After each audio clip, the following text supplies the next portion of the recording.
A história do nascimento de Roma nunca foi escrita em um único documento. Diferente de uma data de aniversário registrada em um livro, a fundação da cidade eterna foi um processo lento, confuso e cheio de lacunas. Os primeiros historiadores romanos que tentaram contar essa origem viveram centenas de anos depois do suposto acontecimento. Para preencher o tempo perdido, eles não usaram apenas fatos. Eles recorreram à mitologia, à poesia e à vontade dos deuses. Para os romanos, saber de onde vinham era tão importante quanto saber para onde iam. E eles acreditavam que seu destino era governar o mundo. Por isso, precisavam de uma origem grandiosa, heroica e divina. Essa origem foi sendo construída ao longo de séculos. Mas foi um poeta, chamado Virgílio, quem deu a ela sua forma definitiva. A história que você vai ouvir agora mistura escavações arqueológicas com versos épicos, cabanas de pastores com profecias divinas, e irmãos gêmeos com uma loba que os amamentou. Esta é a criação de Roma. As colinas antes da cidade. Muito antes de existirem fóruns, anfiteatros ou aquedutos, a região onde Roma se ergueria era uma paisagem silenciosa e verde. O rio Tibre corria lento, cercado por pântanos e florestas. 7 colinas de baixa altitude se destacavam na planície: o Palatino, o Capitolino, o Quirinal, o Viminal, o Esquilino, o Célio e o Aventino. Por volta do século XIV a.C., comunidades de pastores e agricultores começaram a se fixar nessas colinas. Eram os latinos, um povo que havia migrado para a Península Itálica. Eles construíam cabanas circulares de madeira e palha, enterravam seus mortos em pequenas necrópolis e viviam em grupos familiares independentes. Não havia cidade, nem muros, nem reis. Havia apenas aldeias separadas por vales alagadiços. Mas algo estava prestes a mudar. A primeira grande lenda, Enéas e a herança troiana.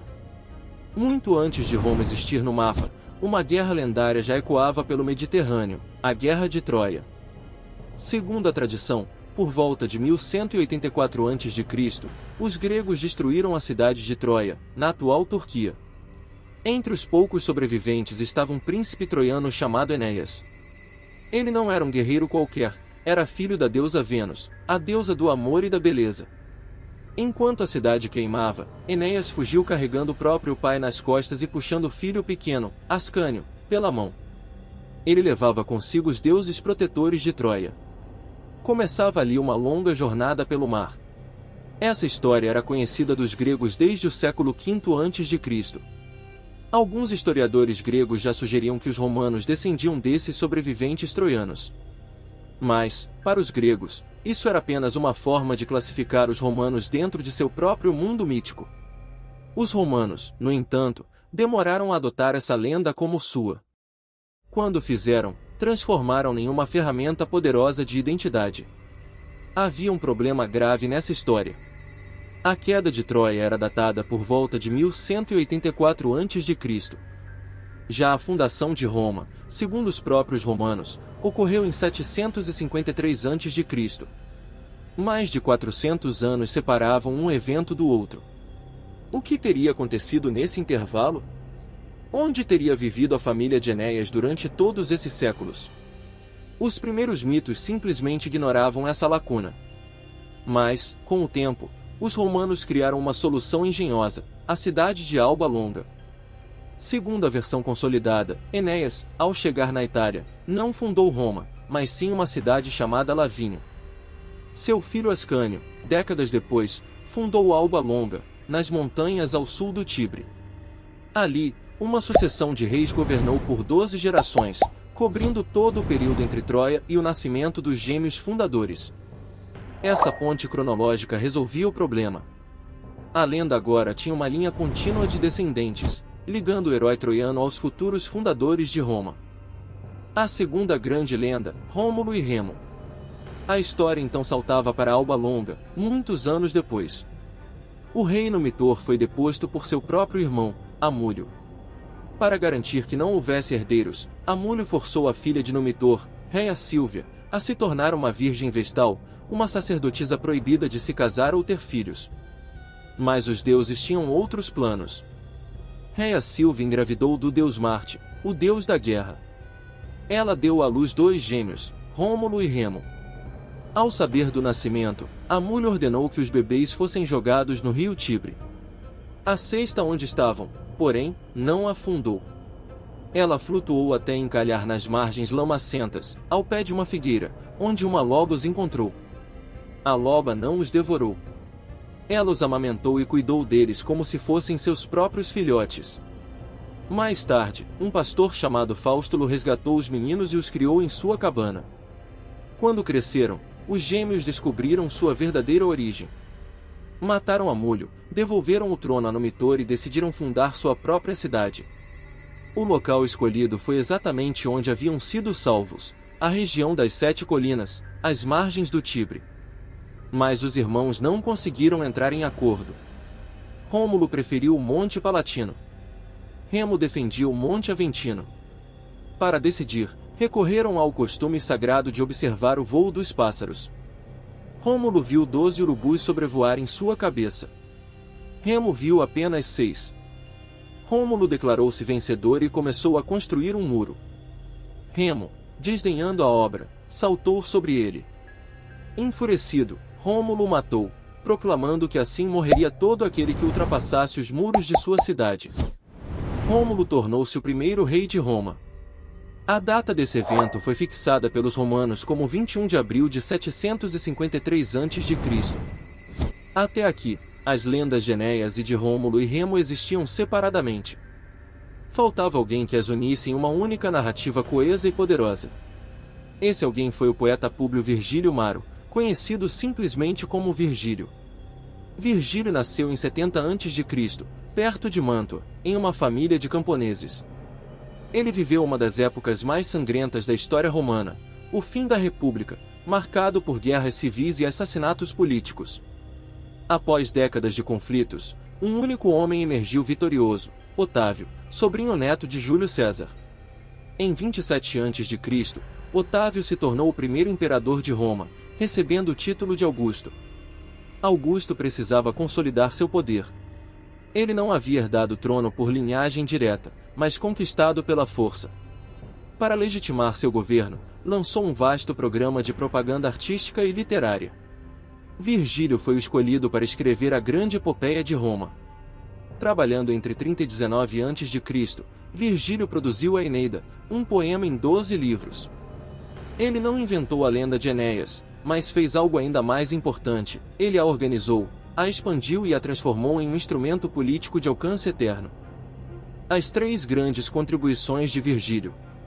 A primeira contribuição de Virgílio foi dar a Roma o que a Grécia já tinha, uma epopeia nacional comparável à Ilíada e à Odisseia de Homero. Na Eneida, a jornada de Enéas é guiada pelo fatum, o destino inescapável. Os deuses determinam que seus descendentes fundarão uma cidade destinada a governar o mundo. A segunda contribuição foi resolver o problema cronológico. Virgílio expandiu o papel de Alba Longa como ponte entre Troia e Roma. Ele descreveu com detalhes a linhagem de reis que se sucedeu entre Ascânio e o nascimento de Rômulo e Remo, preenchendo os 400 anos de lacuna. A terceira contribuição foi a mais importante do ponto de vista político. Virgílio conectou diretamente a família de Augusto à linhagem de Enéas. Na Eneida, o filho de Enéas, Ascânio, também é chamado de Iulo. A semelhança com o nome Iulius, Júlio, é proposital. Ao fazer isso, Virgílio estabelecia que a gens Iulia, a família de Júlio César e de Augusto, era a herdeira direta dos heróis troianos e, portanto, dos próprios deuses. Augusto não era apenas um político habilidoso. Ele era descendente de Vênus, predestinado a restaurar a paz e a grandeza de Roma. A Eneida tornou-se, assim, muito mais do que um poema. Ela foi o livro de fundação de uma civilização e um manifesto político tão poderoso que atravessou milênios. O que a arqueologia revela, a fundação real. Enquanto os poetas e historiadores moldavam a lenda, o que as escavações modernas encontraram sob o solo de Roma? As evidências arqueológicas contam uma história diferente, mas igualmente fascinante. Escavações no Monte Palatino e no Fórum Romano revelaram que a área já era habitada desde o século XIV a.C. Restos de cabanas circulares, datadas do século IX a.C., mostram que pequenos vilarejos de pastores latinos estavam espalhados pelas colinas. Não houve uma fundação em um único dia, nenhum herói traçando um sulco sagrado. Roma não nasceu de um instante, mas cresceu lentamente, como um organismo vivo, da fusão de várias aldeias independentes. Por volta de 770 a.C., as necrópoles aumentaram de tamanho, indicando o crescimento populacional. Objetos vindos da Grécia e do Oriente Médio apareceram, mostrando que a região já estava em contato com outras culturas. O grande salto de qualidade, no entanto, ocorreu no século VII a.C., quando Roma caiu sob a influência dos etruscos. A herança etrusca. Os etruscos eram uma civilização avançada que dominava a região ao norte de Roma. Eles foram atraídos pela posição estratégica das colinas do Tibre e pelas salinas próximas. Sob o domínio etrusco, Roma se transformou completamente. Os pântanos que encharcavam os vales entre as colinas foram drenados com um sistema de esgoto subterrâneo chamado Cloaca Máxima. O Fórum Romano, que seria o coração da vida pública por séculos, foi pavimentado e organizado como um mercado central. Foram os etruscos que trouxeram para Roma a arquitetura em pedra, os templos monumentais e muitas das práticas religiosas e políticas que os romanos mais tarde assumiriam como suas. O primeiro grande templo de Júpiter, no Monte Capitolino, foi erguido nessa época. A Roma que conhecemos, com suas instituições, seu traçado urbano e sua vocação para o poder, é, em grande medida, uma herança etrusca. O que fazer, então, com a lenda de Rômulo e Remo e a epopeia de Virgílio? Para os romanos, elas nunca foram apenas contos de fadas. Eram as histórias que explicavam quem eles eram, descendentes de heróis troianos, filhos de Marte, criados por uma loba, um povo guerreiro, resiliente e predestinado. A arqueologia, curiosamente, encontrou vestígios que ecoam a lenda. Em 2020, no coração do Fórum Romano, arqueólogos anunciaram a descoberta de um monumento do século VI a.C. que poderia ser o túmulo de Rômulo, ou, ao menos, um local onde os antigos romanos o veneravam como fundador. Também foi encontrado, próximo ao Palatino, um corte profundo no solo que muitos especialistas identificaram como Pomerium, o sulco sagrado que Rômulo teria traçado para delimitar os muros da cidade. O arqueólogo Paulo Carafa, porém, faz uma ressalva importante. Menos importante do que saber se Rômulo realmente existiu é compreender que ele funcionou como símbolo de um começo. A figura lendária foi o ponto de partida para que os romanos marcassem o nascimento político de sua cidade.